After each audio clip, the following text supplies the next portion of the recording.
Blandine, bonjour. Bonjour. Merci d'être venue à Ouest France aujourd'hui. Dans la série Les petits meurtres d'Agatha Christie, vous incarnez Alice Avril, une journaliste.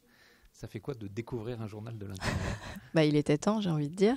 Non, c'est surtout, la question serait plutôt pour vous. Est-ce que je suis à la hauteur de cet endroit et surtout, êtes-vous sûr de vouloir me prendre comme rédacteur en chef?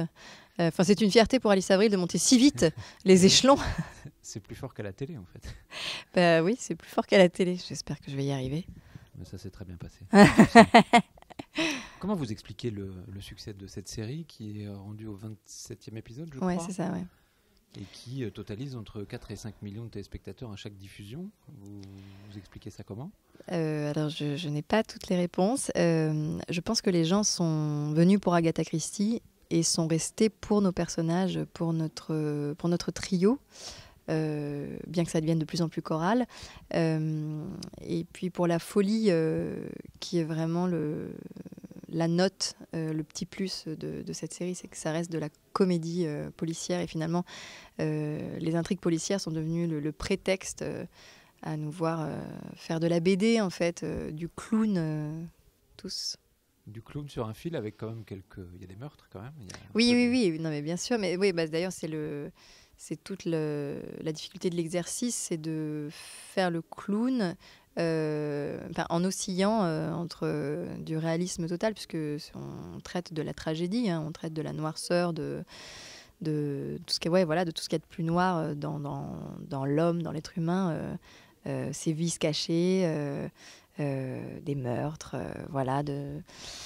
Et je ne sais plus ce que je disais. Et pourtant, ça reste un spectacle familial, puisque on voit ici, il y a beaucoup de jeunes adolescents et adolescentes qui s'identifient à votre personnage. Et je crois que dans les festivals, les files d'attente pour des autographes sont assez conséquentes. Oui, alors du coup c'est très agréable parce qu'on ne se rend pas trop compte quand on tourne. C'est d'ailleurs pour ça qu'on aime bien aller en festival et aux avant-premières. On ne se rend pas trop compte de l'effet en fait, que cela fait aux gens, en fait, que cette série, le plaisir en fait, que procure cette série. On s'en rend compte quand on croise évidemment des gens dans la rue, dans notre quotidien, mais en festival... d'avoir toutes ces réactions pendant les projections, c'est incroyable parce que nous, on ne se rend vraiment pas compte. On prend évidemment beaucoup de plaisir à jouer ensemble ces partitions, mais on se rend vraiment pas compte en direct. Donc là, c'est vraiment merveilleux, ça aide à ça. Et oui, ce qui est appréciable, c'est qu'il y en a peu, en fait. Il y a peu de programmes aujourd'hui qui peuvent en tout cas prétendre être des vrais programmes familiaux. Et évidemment, il y a des scènes qui peuvent être un peu limites, mais de toute façon, c'est toujours conseillé l'âge pour lesquels ils sont faits, ces films. Mais ça reste quand même des programmes tout public. Et ce qui est agréable, c'est que tout le monde peut venir nous parler. J'ai des enfants, des fois, qui ont 7 ans et qui sont, qui ont les yeux grands ouverts, et qui viennent nous féliciter. À côté de ça, il y a en général les grands-parents ou les parents qui viennent aussi. C'est vraiment très agréable de voir le plaisir que l'on procure aux gens, de leur faire oublier leurs petits soucis quotidiens. Vous êtes aujourd'hui à Ouest France, de Ouest France, il y a Ouest, et je crois que vos attaches dans l'Ouest sont pas neutres. Naissance à Malétroit, vous avez grandi à Guérande, et vous faisiez partie d'un club de danse... Un club? Mais non, c'est pas un club, c'est un cercle celtique, attention. D'Ahmed. Tout à fait. De plus en plus. C'est même pas attaché, c'est ancré. Le mot est mieux, je pense, mieux choisi. Oui, c'est tout ce qui me définit. Ça fait vraiment partie de moi. C'est comme tout breton, quoi.